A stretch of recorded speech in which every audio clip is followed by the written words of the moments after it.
Welcome back to Withdraw Consent. I'm Jack. Today I got a short video for you, a much longer one coming on Thursday. But I found this pastor, and he's from the Law of Liberty Church in Jacksonville, Florida. And he does this sermon. And so basically, this sermon turns out to be the perfect thing to, not this video, don't share this video, this is just for you, to share the sermon reference below with Christian Zionists. It's literally the perfect thing. I'm going to play you a little clip from it. But basically, the sermon involves either 1 Timothy or Titus, where it's the Bible saying, like, here's what pastors need or bishops need. They need to be, not drunkards. And it goes through the list of things.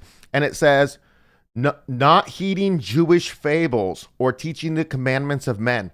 The pastor then directly relates this to Judaism, the bless those that bless you nonsense that we covered recently, as if that refers to 1948 Israel. I mean, he goes into the USS Liberty in his preaching and all that, because he's trying to debunk Jewish fables that are taught by Zionist pastors. And if you were just to, I'm going to play you a small clip of it. If you were to just take this, and not this video, don't share this video, this is just for you, this is the advice here, and send this to your Christian Zionist friends, it's a beautiful thing. Because the problem is, like, I give you different arguments you can use against Christian Zionists and stuff, but you can't share that video with them because the mask is off when I'm telling you. And this guy, he plays it within the bounds of what they can likely handle. And I did send this to a pastor, this sermon, and he researched the whole thing and said that it's theologically completely sound. What is in the reference below.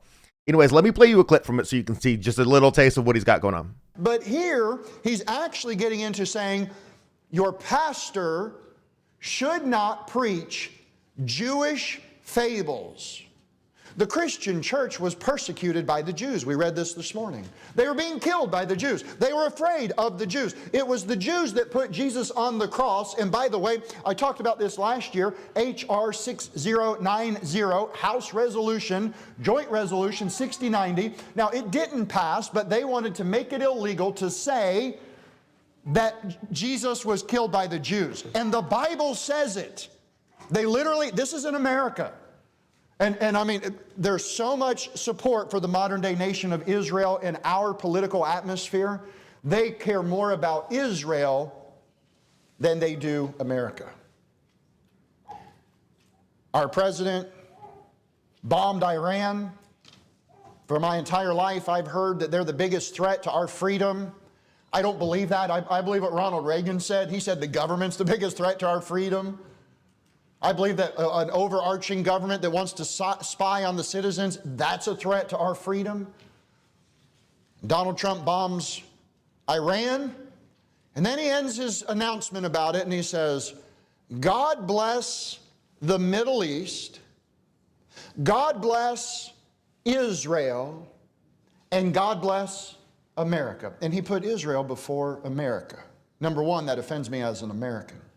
Number two, I'm offended because Donald Trump's God is not the God of the Bible. Donald Trump has been giving heed to Jewish fables, and most Christians these days are not warning against the antichrist religion of Judaism. In the end times, there will be a fake Christ, a world leader. It'll be of the religion of Judaism. And he's going to say, it wasn't Jesus, it's me. And Christians are saying, give them money, pray for them, support them, and they hate Jesus and they hate Christians. This passage says, not giving heed, look at it, verse 14, not giving heed to Jewish fables and commandments of men that turn from the truth. Okay, so the guy's terrific. It doesn't matter if you're a Christian, this doesn't matter. It matters if you have Christian Zionist friends who you can send this to. Because, like I said, the theology and its sound.